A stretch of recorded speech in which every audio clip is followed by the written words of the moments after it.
Good morning, guys, and welcome back to the page. I wanted to make this video to hopefully help some of you out because this little process has definitely helped me.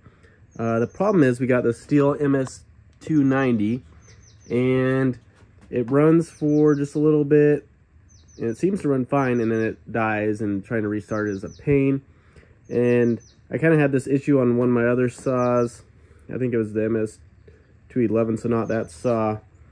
But anyways, instead of spending all the time trying to troubleshoot these saws, I just got kind of one of these little Repower kits on Amazon, and for the most part they're really cheap. They're like 11 bucks, but a lot of times these can just solve your issue and you can put them on pretty quickly.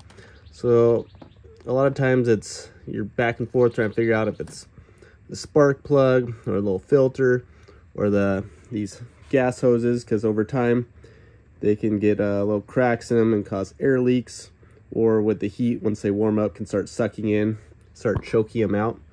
But anyways, like for 11 bucks you can't really go wrong. It goes pretty quick. We'll go through it on this saw real quick because it's having this issue right now. But anyways, take off your cover, set that aside, and then you can already tell this filter is pretty dirty. These black clips should just kind of come off. Set that aside too. And for this, if you have like the original spark plug wrench that it came with, use the standard or flat edge screwdriver part. And loosen these. I'll set the camera down here real quick so I can do this a little faster. You guys can see right there. Take off this filter. And I should have mentioned beforehand, make sure before you do all this, drain all your gas out. Not a bad idea, because that's where we need to get into. Because you'll see the little hose right in there. So I guess aside from this, have some needle nose pliers ready to go. And I think it's a 10 millimeter to loosen up the car, but I'll double check that here in a second. But anyways, get this air filter off. And then once these are loose, should be able to just pull it off. You can see the back connection there. Definitely the new one does look a lot better. But next, well, they might be smaller. They might be 8 millimeter.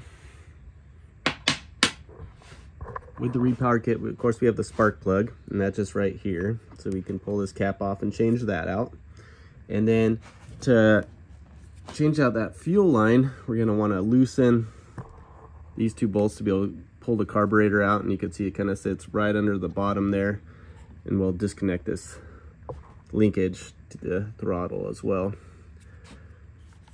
So you can see that's the throttle. And actually when you pull it out like that, you can just with your needle nose pop that straight up, and we'll do the same thing when we put it back in. So yes, since we're here, we'll just start off with this spark plug real quick. It helps to get a little screwdriver in here to help pull the boot back to be able to pop it off. There we go.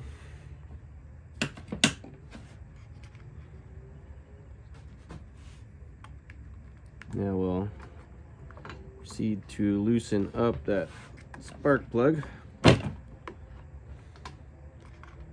You'll do it by hand after you loosen it. There we go. That doesn't look bad. I haven't checked the gap at all yet, but who knows? We'll try the new one to see what happens.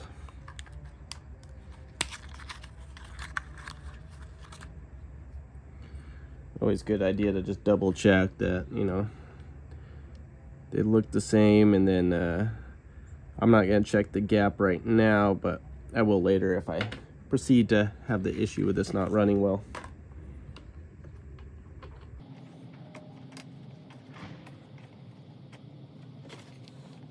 okay, screw that back in. We'll just do it a little tightening.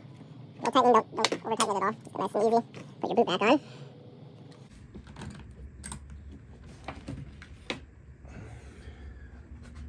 Now, I think this is, it looks to to be an 8mm on this saw. I don't know, it feels a little loose. Just try something to double check, or it could be standard, I guess.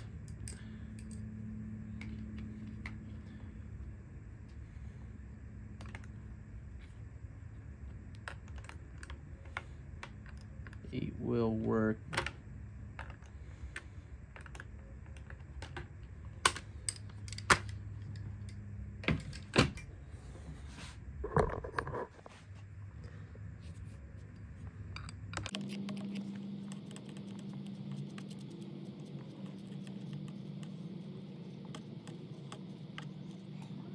Let's just lay everything out right where you know you'll find it again.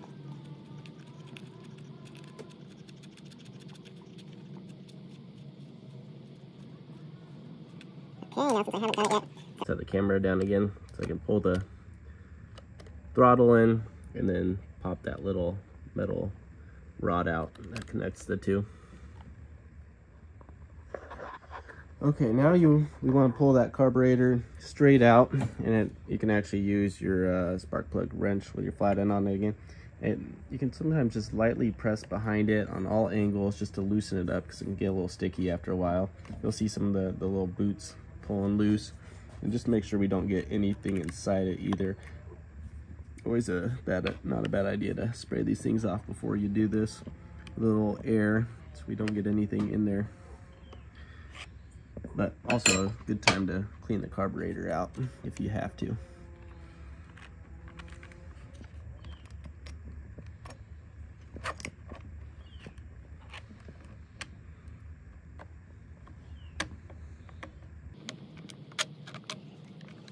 Let's see, what do we still have connected here?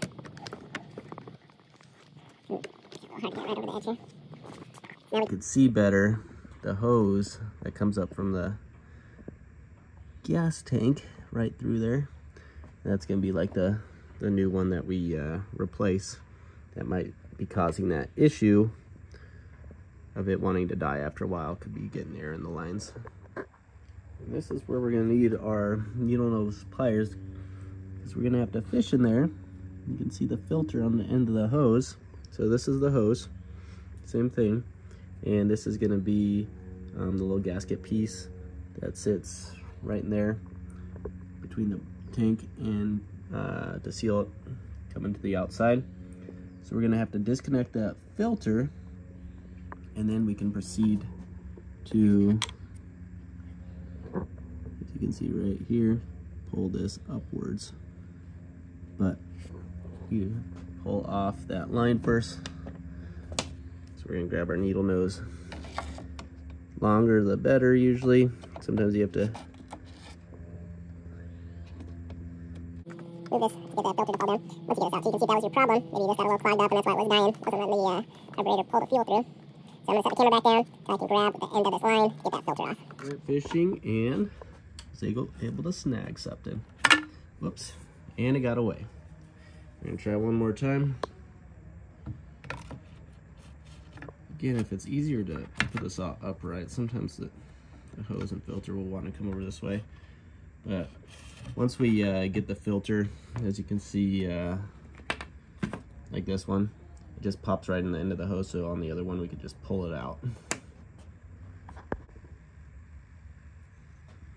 Okay, and there is the old filter. It's hard to tell how gunked up that really is, but we'll just try the newer one. Set that aside, and now the hose should be free, so we could actually either use your needle nose. So up right here again. Not a bad idea to put a little plastic in your opening there either, so no debris gets in. You didn't blow it off. But then it's gonna take a little pulling, because the seal will be in there pretty good. And pull that. I'm gonna set the camera down again to be able to use two hands.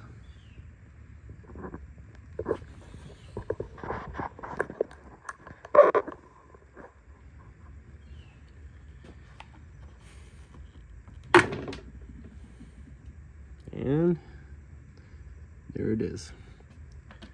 Double check that your hoses look the same, the new and the old. I don't see any cracks. It'd be hard to really say. It does feel pretty soft, so I mean that could be the issue. This was getting hot and then starting to suck in on itself. But we'll put the new hose in. Clean your little opening if you can.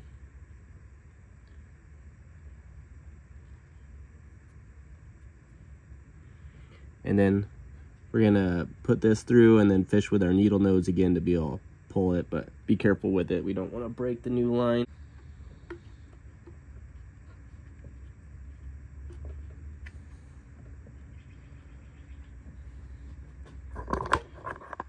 Now when we pull this new hose down, we're just again gonna want to pull it down to that first big seal, so it's gonna pop past the little one, and then the big one's gonna be flat against the top of the plastic.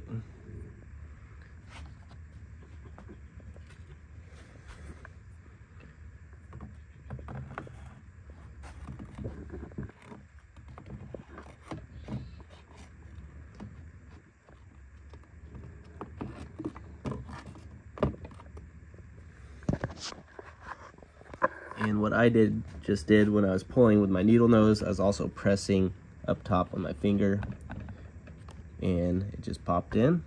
Now we're gonna fish through the side again to be able to find the line and put our new filter on. Might need the needle nose again. So here's the line. Got the new filter, pop it on. Make sure it's nice and snug on there, good fit. And that seems to be on there pretty good, so we're gonna let it go. Push it. And just double check that up top looks nice and flush still, good seal. And now we gotta kind of put it all back together. But putting this back on, again, this little port is going to be on the top again where air filter goes in. So the gas line should be facing back towards the saw, so we can actually connect that beforehand.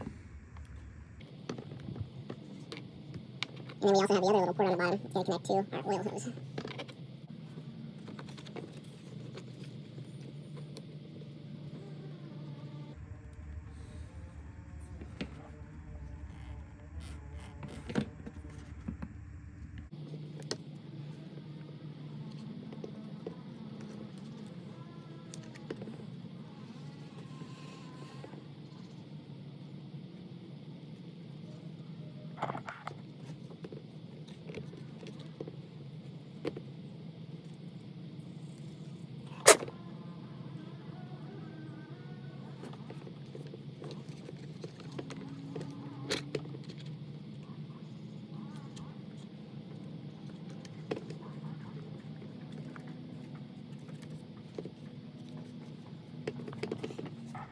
And looking at it straight on, of course, when you slide that back, your new fuel line and the other hose on the other back should just kind of slide in. Make sure you reroute this hose back over the top and get these little rubber pieces in before you slide it all the way in. Align your throttle, and again, you're gonna have to pull your throttle and snap it back into that little groove right there. And we'll be good to put on our air filter.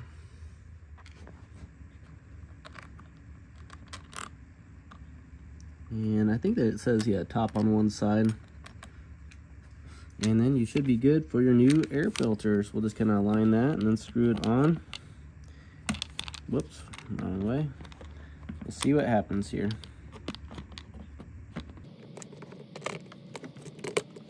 Pop in.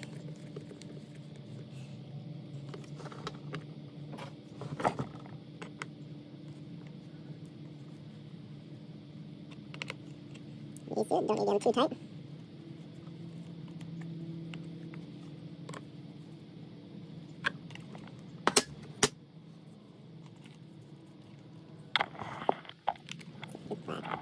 Plastic piece in. in.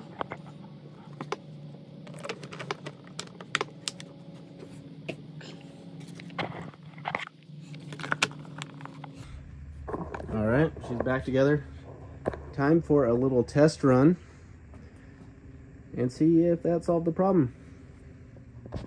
Well guys, I just fired it up and ran it a little bit. Ooh, that is a loose chain there. Definitely needs to be tightened up. But anyways, ran really good and didn't die after running for just a little bit, even when it got hot. So obviously solved the problem. And yeah, that's the thing. Instead of trying to diagnose these things forever, trying to figure out what's going on, it makes sense just to buy one of those little kits and just kind of replace everything. And, you know, no matter what it is that could be causing the problem, it can potentially solve it for 11 bucks in a little time. Can't go wrong. All right, guys, I'll make sure to post the product description on what I bought down below. But you can usually find the little pack just depending on what model you have. So I just looked up MS290 for this one and was able to find it, and it worked. All right, guys, I hope this helps you out and hopefully solves your problem without spending a lot of money taking it to somebody to try to diagnose it and fix it. But all right, guys, hope you guys can get out there and get cutting, and have a good day.